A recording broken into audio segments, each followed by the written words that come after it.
تصور کریں آپ کے ہاتھ میں ایک ایسا ہتھیار ہو جو آپ کو غلامی سے آزادی تو دلا دے لیکن آپ کی روح کو ہمیشہ کے لیے قید کر دے۔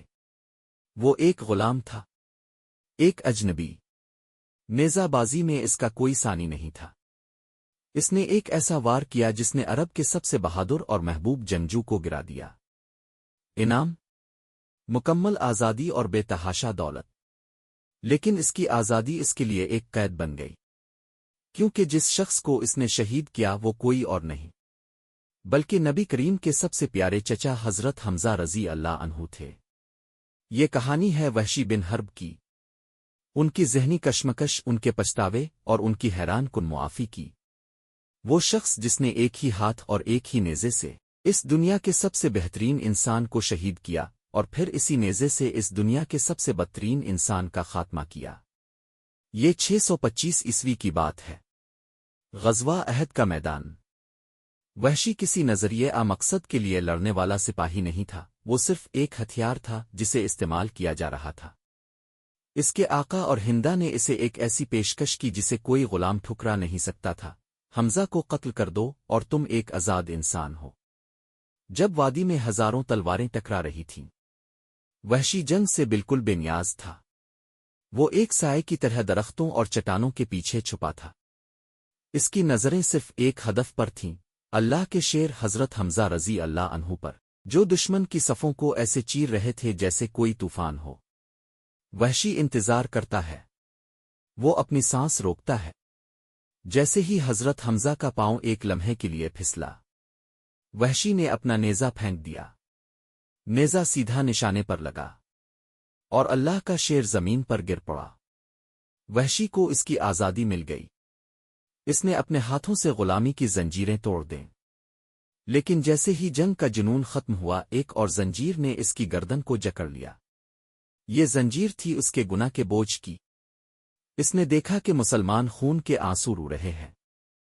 اس نے نبی کریم کو اپنے چچا کی کٹی پھٹی لاش پر اس قدر روتے دیکھا کہ اب کے مبارک کندھے ہل رہے تھے، اب جو ہمیشہ صبر کا پہاڑ تھے آج ٹوٹ گئے تھے۔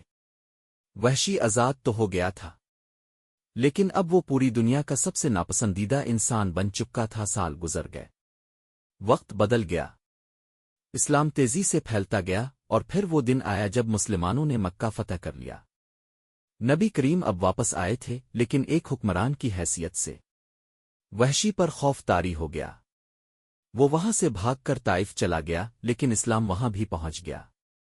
اس نے سوچا کہ شام یمن بھاگ جائے، لیکن وہ کہاں چھپتا؟ جب اس شخص کا دین پوری دنیا پر چھا رہا ہو، جس کے ساتھ اپنے سب سے بڑا ظلم کیا ہو، تو آپ کو پناہ کہاں ملے گی؟ پھر کسی نے وحشی کو ایک ایسی بات بتائی جس نے اس کے قدم روک لیے۔ اللہ کے رسول اس شخص کو کبھی قتل نہیں کرتے جو ان کے دین میں داخل ہو جائے۔ ان کی رحمت تمہارے گناہ سے بہت بڑی ہے۔ کیا واقعی ایسا ہو سکتا تھا؟ کیا وہ ہستی جس کا دل اس نے توڑا تھا اسے معاف کر دے گی؟ کانپتے ہوئے قدموں کے ساتھ وحشی مدینہ میں داخل ہوا۔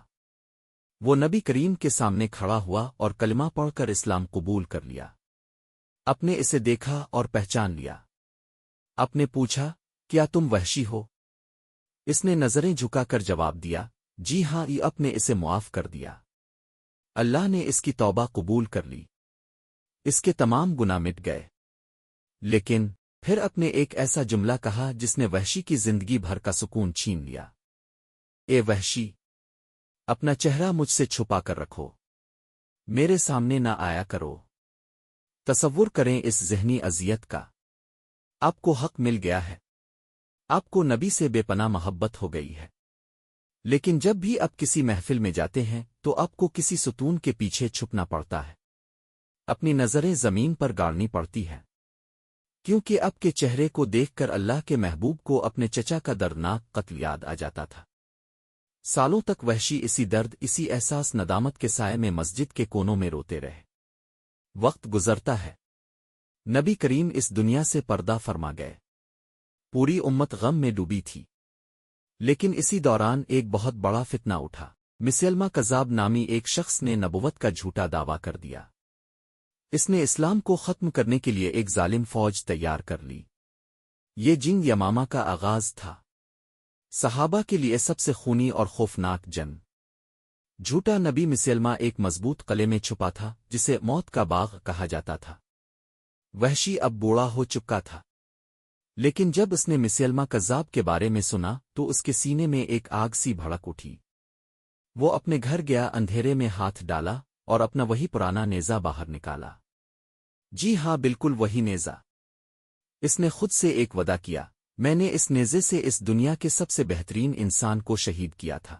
اللہ کی قسم، آج میں اس نیزے سے اس دنیا کے سب سے بدترین انسان کو جہنم واصل کروں گا۔ وحشی موت کے باغ میں داخل ہوا۔ ہر طرف خون بکھرا تھا، لیکن وہ بے خوف ہو کر آگے بڑھتا رہا۔ اسے نہ تیروں کی پرواہ تھی نہ تلواروں کی۔ وہ ایک شکاری بن چکا تھا، اور پھر اسے وہ شخص مل گیا، جھوٹا نبی مسلمہ کذاب۔ وحشی نے ایک گہرا سانس لیا۔ اس نے اپنے دائیں ہاتھ میں اسی نیزے کا توازن بنایا جس سے اس نے اپنی زندگی کا سب سے بڑا گناہ کیا تھا، اور اسے پوری طاقت سے پھینک دیا۔ نیزہ سیدھا نشانے پر لگا۔ مسلمہ کذاب زمین پر گرا۔ جھوٹا نبی مارا گیا۔ جنگ جیت لی گئی۔ وحشی خون آلود مٹی پر گھٹنوں کے بل گر پڑا۔ دہائیوں تک اس کے دل پر جرم کا جو بھاری بوجھ تھا، جو پچھتاوے کی بیڑیاں تھیں، وہ آج ٹوٹ گئیں۔ ذرا سوچئے، اللہ تعالیٰ کا نظام کتنا حیران کن اور کتنا خوبصورت ہے۔ وہی ہاتھ، وہی انسان جس نے مسلمانوں کو تاریخ کا سب سے بڑا دکھ دیا تھا، آج اسی انسان کو اللہ نے چنا کہ وہ اسلام کو ایک بہت بڑی تباہی سے بچائے۔ وحشی رضی اللہ عنہ کی کہانی صرف تاریخ کا ایک ورق نہیں ہے، یہ ہم میں سے ہر شخص کے لیے ایک پیغام ہے۔ یہ اس بات کی سب سے بڑی دلیل ہے کہ اس سے کوئی فرق نہیں پڑتا کہ آپ کا ماضی کتنا تاریک تھا، اپنی نادانی میں کتنے ہی بڑے گناہ کیوں نہ کیے ہوں، اگر اللہ تعالیٰ اس انسان کو معاف کر کے امت کا ہیرو بنا سکتا ہے جس نے شن خدا کو شہید کیا، تو آپ کو کیوں لگتا ہے کہ وہ آپ کو معاف نہیں کرے گا؟ آپ کو کیوں لگتا ہے کہ آپ کی کہانی ختم ہو چکی ہے؟ اگر اس واقعے نے آپ کے دل کو چھوا ہے تو اس ویڈیو کو صدقہ جاریہ سمجھ کر شیئر کریں، اور کمنٹس میں بتائیں کیا ہم کبھی بھی سچے دل سے کی گئی توبہ کی طاقت کا اندازہ لگا سکتے ہیں۔ چینل کو سبسکرائب کریں تاکہ ایسی اور کہانیاں آپ تک پہنچتی رہیں۔